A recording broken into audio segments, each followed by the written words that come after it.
Diante do flagrante delito, eu, neste ato, dou voz de prisão ao depoente por crime de falso testemunho contra essa CPMI. Muito claro que houve, sim, contradição, houve mentira do senhor Rubens.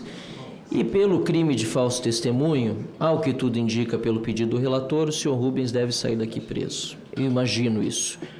Não sei se por má fé, não sei se porque está querendo proteger alguém, se está se protegendo porque se sente ameaçado, se está talvez perdido em algum momento, confundiu os dados. O fato é que ele se contradisse e mentiu. Só um posicionamento jurídico aqui que é importante. Eu vou pedir a Vossa Excelência que Vossa Excelência tem que definir pedidos ilegais e incompatíveis.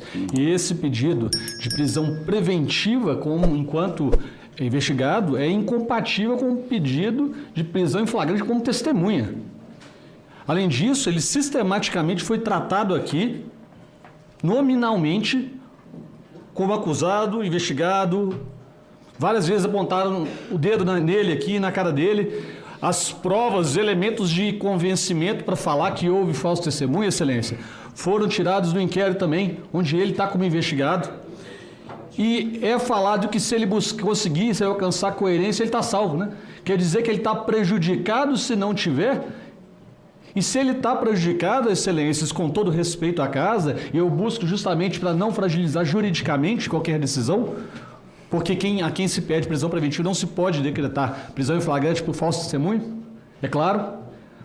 Mas se ele se prejudica pelas respostas e incoerências, Excelência, com todo respeito, ele está cobertado pelo habeas corpus, porque decorre pelos poderes implícitos, decorre da não autoincriminação, ele também poder não ser coerente do que for, poder ser inerte, poder silenciar-se, e não é o caso, porque sistematicamente aqui ele foi coerente, ele foi honesto. Mas se quisesse, alguém nessa situação poderia mentir, porque e não é o caso, porque está cobertado pelos poderes implícitos da não autoincriminação. Eu peço a Vossa Excelência que considere isso nas suas ponderações. Obrigado. Presidente, obrigado. Pela ordem, em razão da fala do advogado, queria trazer também aqui argumentos jurídicos, porque... 2 minutos para o deputado Duarte. Presidente, eu vou tentar falar em 2 minutos, presidente, mas o próprio advogado não teve os 2 minutos. Eu queria enfatizar aqui, porque a fala do advogado ela vai de encontro não a mim, mas vai de encontro ao trabalho de Vossa Excelência e de todos os parlamentares que aqui estão. Ele é literal ao avaliar quando um deputado que não é advogado, quando um senador que não é advogado fala e comete talvez um erro técnico jurídico, uma tecnicidade. Isso não é correto, isso não é ético, não é de boa fé. O que nós testemunhamos aqui foi o seu cliente ter dezenas de chances que Vossa Excelência, senhor presidente, está dando, que a CPMI está dando, dele reconhecer os erros, dele reconhecer que ele mentiu e ele se retratar. Vários parlamentares aqui perguntaram, ele repetiu, ele insistiu conscientemente na mentira. Não o suficiente. Na minha fala, eu repeti os questionamentos, ele mentiu de forma ainda mais desproporcional. Não o suficiente, o relator, deputado Alfredo, fez novamente, pela 10ª vez, os questionamentos e ele insistiu de forma convicta na mentira. Então aqui a gente não está falando de um mero engano. Se o seu cliente permanecesse calado, que é um direito que lhe assiste, está na Constituição, mas ele decidiu falar, espontaneamente decidiu falar, talvez foi um erro do advogado de não orientar que ele permanecesse calado. Eu estou aqui com a decisão do ministro Fux.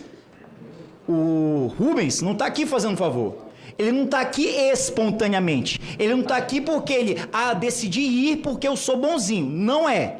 Ele está aqui porque essa CPMI convocou ele na condição de testemunha e o ministro Fux, mesmo após ele ter impetrado o habeas corpus, porque o Fux não se manifestou de ofício. Ele foi provocado. Foi provocado porque o Rubens tentou fugir dessa CPMI. E ao tentar fugir, impetrando o habeas corpus, o que o Fux fez? Decidiu, diferente de outros ministros do Supremo, garantindo que a CPMI pudesse lhe ouvir. Para encerrar, Excelência. Destaco, senhor presidente, para encerrar. Pois não. O final da decisão do ministro Fux, no habeas corpus, em resposta ao habeas corpus, disse: não seja preso em razão de permanecer em silêncio. nos casos de autoincriminação. Ele falou porque quis. Ninguém obrigou ele de falar. Todos nós... Para encerrar, Excelência, por favor. Decisão do Supremo. E aqui eu repito para terminar, senhor presidente. Para encerrar. Para encerrar. Não assinou o termo de compromisso. Quando foi questionado pela ACA, qual a relação dele? Ele mentiu uma vez, eu perguntei, ele insistiu Excelência, para encerrar, por favor, vice-presidente. Novamente, ele mentiu pela terceira vez. Eu cedi a palavra a Vossa Excelência por 2 minutos, por uma gentileza. Por favor, senhor presidente. Por 30 segundos, eu concluo agora. Foi perguntado pela procuração, ele mentiu mais de 3 vezes. Ou seja, foram dezenas de mentiras. E é por essa razão que nós aqui, pelo respeito às pessoas que foram roubadas, pelo respeito à credibilidade e seriedade dessa CPMI, porque quando a gente anda pelos corredores dessa Para encerrar, Excelência, por favor. Quando a gente anda... Estou terminando, senhor presidente. Por gentileza, termine. Então, meu encerramento é que Vossa Excelência cumpra o seu papel enquanto presidente e possa determinar a prisão pelo falso testemunho, porque ele mentiu. E eu não estou aqui uma hora dessa aqui. Tem outras coisas para fazer, eu não estou aqui brincando. Eu estou aqui para que essas pessoas que roubaram, seja como partícipe, seja auxiliando, seja como for, mas roubaram o povo brasileiro, possa ser preso. Não posso aceitar. É inacreditável um sujeito desse que roubou, colaborou, fez o que fez, sai daqui mentindo na nossa cara. Eu não posso aceitar. Então, meu pedido é que Vossa Excelência decrete a prisão. Pois não. Vossa Excelência acaba me colocando numa situação muito difícil, porque eu tento, como respeito e gentileza, ceder a palavra, mas Vossa Excelência, infelizmente, acaba ultrapassando o limite.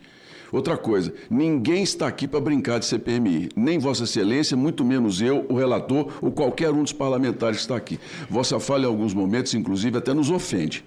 Então, por gentileza, o senhor, como todos os demais aqui, vamos seguir o regulamento e temos a mesma forma de agir e de representar. Por favor.